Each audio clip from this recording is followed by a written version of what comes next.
ወንጀለኛው ትዝታው ሳሙኤል ከታሰረ ይታስራው ተብሎ ስማቸው ወጡ አንዳንድ አባቶች አሉ በጣም እንወዳቸው። እስቲ አይተን እንመለስ የወንድማችን ሐሳብና እነማን ናቸው ስሚው ነገር ሰምተን እንመለስ። የኢትዮጵያ ኦርቶዶክስ ቤተክርስቲያን በትዝታው ሳሙኤል ክስ መስርታለች። ክሱም እንግዲህ ቤተክርስቲያኗን አንቋሿል ሰድቧል በሚል ምክንያት ነው። እንግዲህ አንድ ጥያቄ አለኝ። እነዚህ ሰዎች መቼ ነው የሚከሰሱት? እስኪ በደንብ ተመልከቱ እነዚህን ቪዲዮዎች።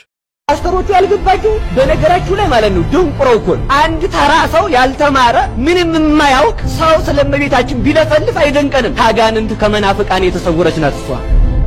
የግብር ልጆቹ የአሪዮስ ወንድም የመቅዶኒዮስ ታናሽ የንስጥሮስ አበጋዝ አንተ የናቡከደነጾር መልእክተኛ የሰዶም ነጋሪት መቺ ወይንህ ከገሞራ አንተ ሰዶማዊ አንተ የገሞራ ልጅ ዳሩ ይገባሃል እንዴ?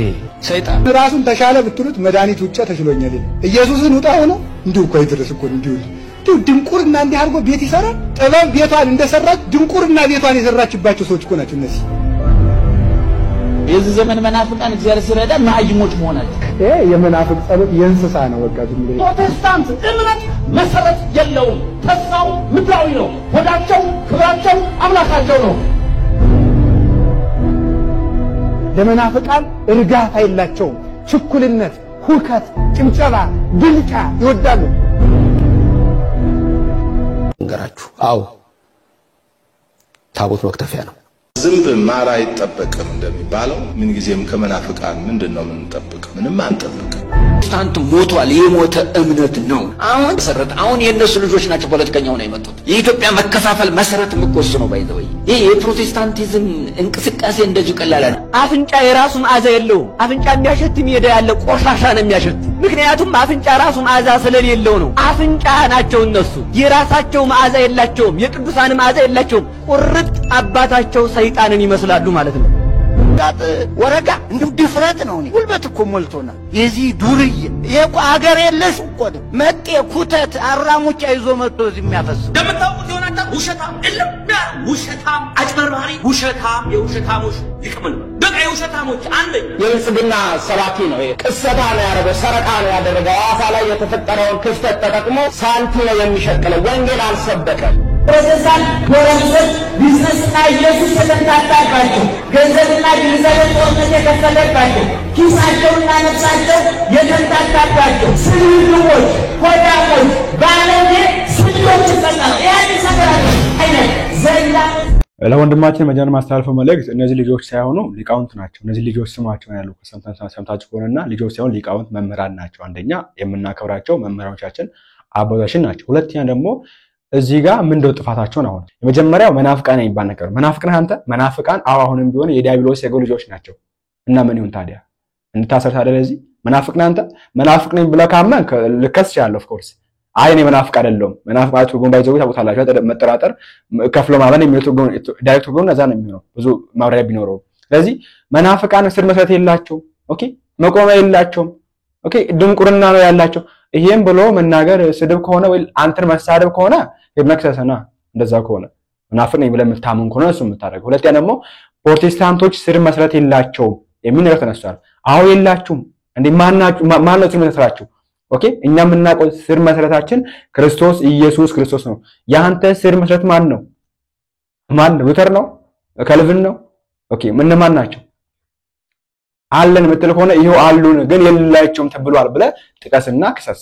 ራሱ ዝታው እንግዲህ ክሱን ለማቃለል ወይም ደግሞ ጥፋተኛ አይደሉም ለማለት ያቀረበው አንድ የመምህራችን መምህር ዶክተር ዘበለማ ትምህርት አለ እዚህ መሃል አለ አልናገረውም። እዚህ ጋር ወደ መጨረሻ የምንመለከተው የሚሆነው ያን እንደምታውቁት እዛ ተከሷላ ሁላችንም የምናውቀው ነገር ነውና እኛ ከዚህ መሰረቱን ለምንድን ነው ነገር እስቲ ባጭሩ እንመለስ። የኢትዮጵያ ኦርቶዶክስ ተዋሕዶ ቤተክርስቲያን በአገልጋይ ትዝታው ሳሙኤል ላይ ቤተክርስቲያንን በመሳደብ አባቶችን በማዋረድ የሚል ክስ መሰረተች። የኢትዮጵያ ኦርቶዶክስ ተዋሕዶ ቤተክርስቲያን መንበረ ፓትርያርክ ጠቅላይ ቤተ ክህነት ጽሕፈት ቤት የሕግ አገልግሎት መምሪያ በፕሮቴስታንት እምነት አገልጋይ ትዝታው ሳሙኤል ላይ ክስ መመስረቱን አስታውቋል።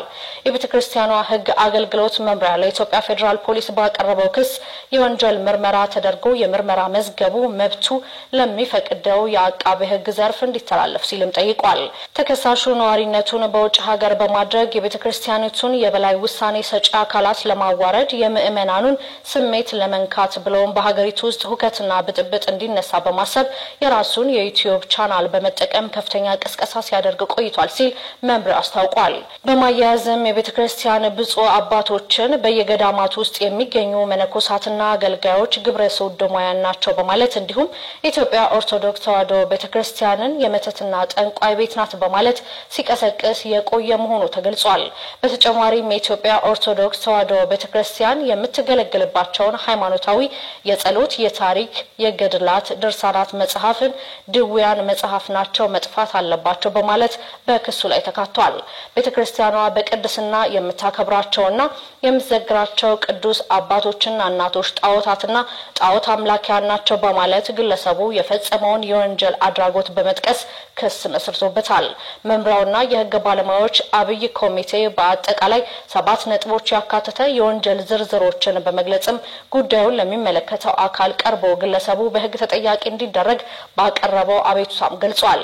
በተያያዘ መምሪያውና የሕግ ባለሙያዎች አብይ ኮሚቴ ለጉዳዩ ልዩ ትኩረት በመስጠት ክትትል በማድረግ ለፍጻሜ እንዲያበቁትም ገልጿል። እንደዚህ ማስደካራቸው አቀርቡ ምንድነው መናፍቃን የአንገብ ልጆች ናቸው የተባለው ነገር ይዘመጣ መቼ ነው የሚከሰሱት መጥተው ለምን ነው የሚከሰሱት? መናፍቅ ሆን ካፈሳችሁ ሄደ ኦኬ። እንደዚህ አይነት ማስደካለ ይዘቀርበት ህግ መጠየቅ ይቻላል። አንዳትከስ አልተባልክም ተጀመረው። ስለዚህ አሁንም በዛ ሳሙኤል ወንጀለኛ ነው። ወንጀል ራሱ ያውቀዋል እኮ ስለሚያውቁ ነው ማስተባበያ ተጠያለ ማስተባበያ ዶክተር ዘበለማ ይሄን ብሏል፣ መምህርንተና ይሄን ብሏል፣ እኔም ይሄን ብየዋለሁ ራሱ የደገፉት ብሎ የሚናገረው እኮ ወንጀለኛ ነው ስለሚያውቅ ነው ባጭሩ። እና ወንድማችን ባትለፉ መልካም ለማለት ፈልጋለሁ። ፓስተር ዮናታን አክሊሉ እና የጩፋ ውሸታም ናቸው ተብሏል። ፐርሰናል ይሰደው ባይዘው ፐርሰናል ለምሳሌ ያክል መምህር ዘበለ ለማ ውሸታም ነው ብሎ ትዝታው ቢናገር የሚጠይቀው ዘበለ ለማ ነው እንጂ ቤተክርስቲያን ልጠይቀው አትችልም። የሚጠይቅበት መንገድ ይኖራል፣ ግን በዛ መንገድ አሁን የሄድችበት መንገድ አትጠይቀው። የሳደው ትዝታው ቤተክርስቲያን አታኪ ያደርግ ያለው ቤተክርስቲያን የኢትዮጵያ ኦርቶዶክስ ተዋሕዶ ቤተክርስቲያን ጣዖት አምላኪ ናት፣ እንደዚህ ናት፣ ግብረ ሰዶማዊን ታባራታለች ያለ የሚሳደው ቤተክርስቲያኑ ዳይሬክት መምህር መረታብ ያለው ምንድነው?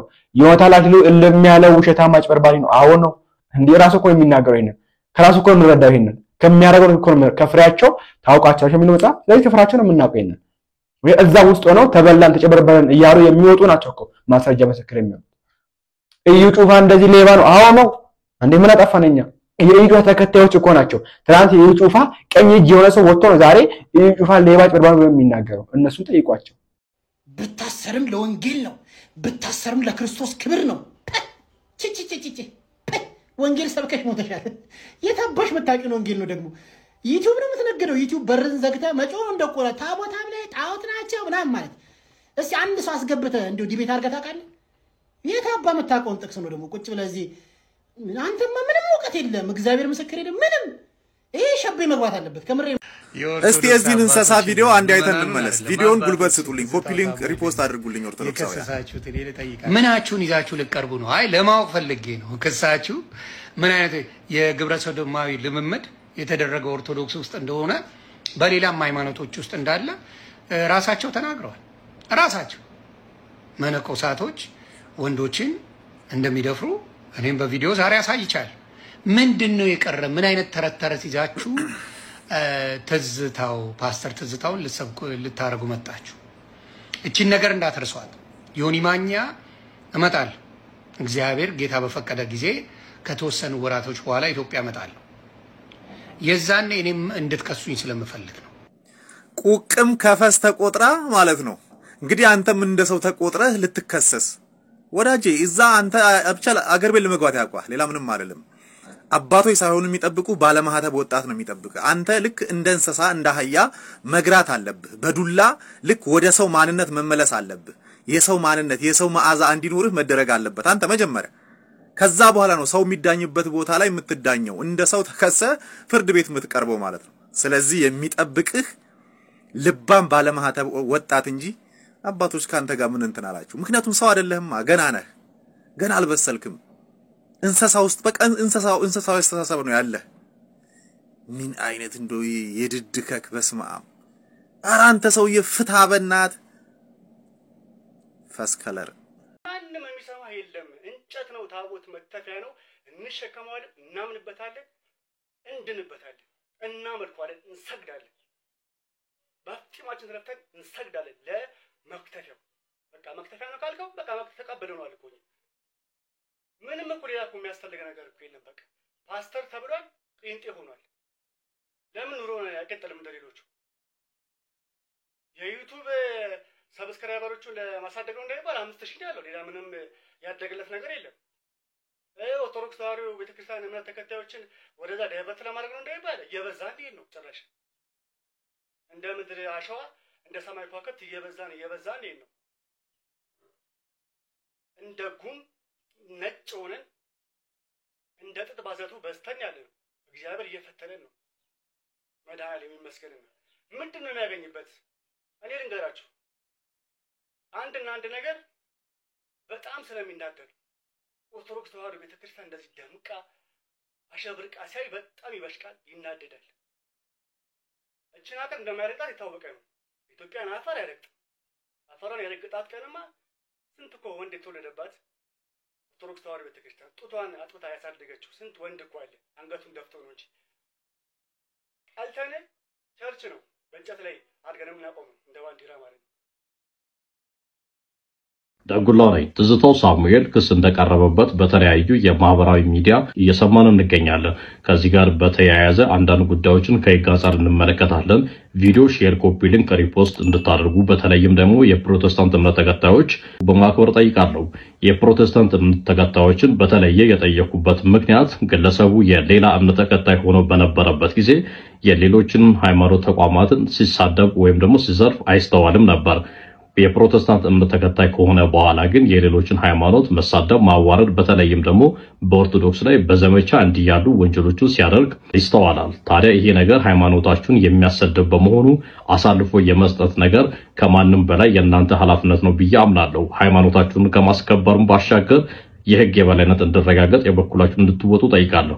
ታዲያ ከዚህ ጋር በተያያዘ 3 ጉዳዮችን ከህግ አንጻር እንመለከታለን። አንደኛ ትዝታው ሳሙኤል የሚታወቅባቸው ሃይማኖት፣ ስሜት መንካት፣ ሞራል መንካት፣ ስድብ በሁለት ዋና ህጎች ተጠያቂ ያደርጓል። አንደኛ የወንጀል ህጉ ላይ የአንድን ሃይማኖት ስሜትና ሞራል መንካት፣ በሌላ መልኩ ደግሞ ሐሰተኛ መረጃንና የጥላቻ ንግግርን ለመከላከልና ለመቆጣጠር በወጣው አዋጅ ላይ አንድን ሃይማኖት መሰረት አድርጎ የጥላቻ ንግግር ማድረግ፣ ጸብና ሁከት ቀስቃሽ የሆኑ ነገሮችን ማድረግ የወንጀል ተጠያቂነት እንደሚያስከትል ተደንግጎ ይገኛል። ታዲያ ከዚህ ጋር በተያያዘ ግለሰቡ ይህንን ተግባር ሲያደርግ ውጭ ሀገር የነበረ በመሆኑ እንዴት ይታያል ብለን ጠየቅን እንደሆነ አንድ ኢትዮጵያዊ ውጭ ሀገር ሆኖ ኢትዮጵያ መንግስት ላይ ወይም ደግሞ ህጋዊ ተቋማት ላይ ወንጀል የሰራ እንደሆነ በኢትዮጵያ ህግ እንደሚታይ የወንጀል ህጉ እየደነገገ በመሆኑ ግለሰቡ ለህግ ቀርቦ ተገቢውን ቅጣት ሊያገኝ ይገባል እላለሁ። ቪዲዮን ሼር፣ ኮፒ ሊንክ አድርጉ። አመሰግናለሁ። የኢትዮጵያ ኦርቶዶክስ ተዋሕዶ ቤተክርስቲያን በትዝታው ሳሙኤል ላይ ክስ እንደመሰረተች ሰምተናል። ይህ ትልቅና የሚደገፍ እርምጃ ነው።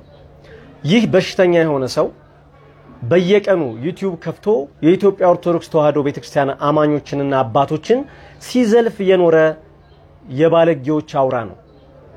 ይህ ሰው ለፍርድ እንዲቀርብ የኢትዮጵያ ኦርቶዶክስ ተዋሕዶ ቤተክርስቲያን ብቻም ሳይሆን የፕሮቴስታንት እምነት ተከታዮችም ሊተባበሩ ይገባል። ይህ ሰው የፕሮቴስታንት እምነትን ሊወክል አይችልም። እግዚአብሔርን የሚወድ ሰው፣ እግዚአብሔርን የሚከተል ሰው ሰዎችን ያከብራል፣ የሰዎችን ተቋም ያከብራል። በእግዚአብሔርና በሰው ፊት ግርማ ሞገስ እንዲኖረው ለሰዎች ክብር ይጨነቃል እንጂ ሌሎችን በማንቋሸሽና በመስደብ የሚገኝ ጽድቅ የለም። በዚህ ረገድ በሱ ክስ ላይ የፕሮቴስታንት አማኝ አብረው ካልተሳተፉ ለሱ ስድብ እገዛ እንዳደረጉ ይቆጠራል። ትዝታው ሳሙኤል ይህን ያክል ተዳፍሮ ሲሳደብ ቆይቶ በኢትዮጵያ አየር መንገድ በቦሌ አርጎ ሰተት ብሎ የገባው እስከ ዛሬ ድረስ ማንም እንደፈለገ በኢትዮጵያ ኦርቶዶክስ ተዋሕዶ ቤተክርስቲያን ላይ አፉን እየከፈተ በመንግስትም በሃይማኖት ተቋማትም የተወሰደ እርምጃ ስለሌለ ምን ያመጣሉ ከሚል ድፍረት ነው። ስለዚህ ምዕመናን እኛ ራሳችን ይህን ጉዳይ በንቃት በመከታተል ለፍርድ እንዲቀርብ ሁላችን መትጋት መቻል አለብን። ይሄ እርምጃ እንዲወሰድ ቀድመው ፋናዋጊ ለሆኑት አባቶችም ምስጋና ይገባቸዋል። እንግዲህ ወንድሞች እነዚህ ሐሳቦች ሰጡበት ነው የሚገኙትና እናንተ በዚህ ጉዳይ ሐሳባችሁን አስቀምጡበት። ራሱ ትዝታው ግን ማሳቢያ አቅርቧል። ሰምተን እንመለስ። ፍርድ ቤት በቀርብ መናገረው እንደው እግዚአብሔር ይባረክ ይሄንን እውነት እኔው ያልኩትን ዘበነ ብሎታል እኔው ያልኩት ታቦት መክተፊያ ነው የተባለው አዎ መክተፊያ ነው ብሏል ይሄ ደግሞ እውነት ሊትራሊ መክተፊያ ይዘው ሲወጡ ከመርካቶ የተገዛ መክተፊያ ይዘው ሲወጡ አቅርቢያ እሱን እያየ ሰው እንዴት ነው ሊክድ የሚሞክረው ማለት እኔ ቄስ ነኝ በኦርቶዶክስ ቤተ እምነት ውስጥ ወደ 9 ዓመት በቅስና አገልግያለሁ በድቁና አገልግያለሁ እኔ ማውቀውን አንተ ተሸፋፍኖ መታቀውን ታቦት የሚባለው ነገር ከሸክሙ ጀምሮ የሚሰራበትን ፕሮሰስ ጭምር ስናገር ነበር ይሄ ውሸት ነው እውነት እኮ ማውቀውን እኮ የኖርኩበትን ነው የምናገረው አንተ ተሸፋፍኖ ነው የምታቀው እኔ ገልጬ ዘይት እየቀባው ነው ማውቀው ይሄ እውነት አይደለም ይሄ ውሸት ነው እንደሰማችሁ ነው እንግዲህ ተሳው ሳሙኤል ትንሽ ሻል ያረጋ ይቅርታ ይቃል ተብሎ የሚገኘው እሱ ግን ያለ የሚገኘው ጭራሽ ከመርካቶ ይገዛሉ ይያለ እንደ ማስተር አድርጎ የሚያቀርበው እሱ ምንድነው የመምህራችን መምህር ዶክተር ዘበለባን ንግግር ነውና እኔ በጣም የሚያሳፍር ነገር ነው ኦኬ አንተ መትከፊያ ያልከበት መንገድና መምህራችን መምህር ዘበለባ መትከፊያ ያሉበት መንገድ አንድ አይደለም እንስማቸው አለ ከሆነ ቪዲዮ ታቦት መክተፊያ ነው ችግርህን ትከትፍበታለህ መከራህን ትከትፍበታለህ ታቦት መክተፊያ ነው ዮርዳኖስ ሞልቶ መሻገር ሲያቅት የካህናቱ እግር ሲረግጥ ወደ አረባ የሚሄደው ወደ ጨባህር የሚገባው ወደ አዳም ከተማ የሚሄደው ዮርዳኖስ ወንዝ ተከተፈ ተቋረጠ ቆመ ካህናቱ እግራቸው በደረቅ ምድር ላይ ረገጠ ታቦት መክተፊያ ነው አልክ አዎ መክተፊያ ነው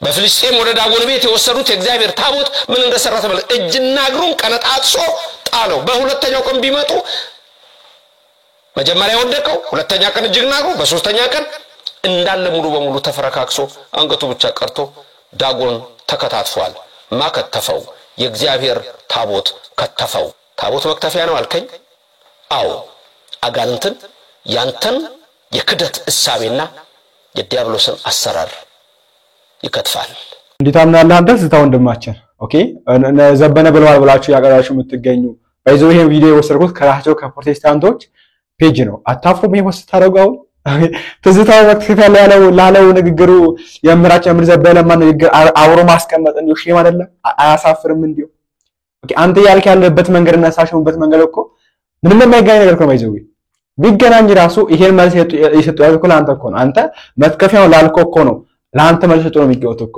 በፖዚቲቭ መንገድ ማለት ነው አንተ በኔጌቲቭ መንገድ መክተፊያ ነው በጣውላ ነው እያልክ ሙድ ያስከበት ወይም ደግሞ አቃልልኮ ነገር ይየው እግዚአብሔር ይቀበል አውቃ አይደለም መንፈስ ነው እንደዚህ የሚያደርገው ይሄን ማስበው እሳቸው ግን በፖዚቲቭ መንገድ አዎ መትከፊያ ነው ችግር ትከስበታል ኦኬ መከራን ያንተን እንዳንተ ሐሳብ ያላቸው ሰዎች ይከትፋቸዋል ያው የሚገውት እኮ እንዳንተ አይነት የሳተ መንገድ ላይ የሚገው ሰዎችን ይከትፋቸው ሐሳባቸውን ይከትፋል ኦኬ እነ ዳጎን ከትፎ እንደጣሉ እነዛ ያረጋል ነው ይያሉ የሚገኙት አንተ ግን ረፈር በማርያም መፈሩ እንደው ተዋርዳችሁ እንዳትመለሱ ነው ብላችሁ ይሄን ነገር ነው ፍርድ ቤት ሂጅ የሚቀርበው ብለሃልና ተዋርዳ እንዳትመለስ ለማንኛውም እስቲ በዚህ ጉዳይ ነው እናንተን ሐሳብ አስቀምጡበት እና ትዝታው ወንድማችን እነዚህ ሐሳቦችን እነዚህ ማስተቦችን ማቅረብ ጀምራል በርቱበት እናንተ አልፈልጋለሁ ሁላችንም ስለነበር ሁላችንም በተማራችሁበት አዲስ ነገር መስራችሁበት አልጠራጠርም ቀጣይ ባሪፍና በአስተማሪ ቪዲዮ እስከምንገናኝበት ድረስ የእግዚአብሔር ከእናንተ ጋር ይሁን ላይክ እና ሼር ሰብስክራይብ እንዳይረሳ ቸር ቆዩልኝ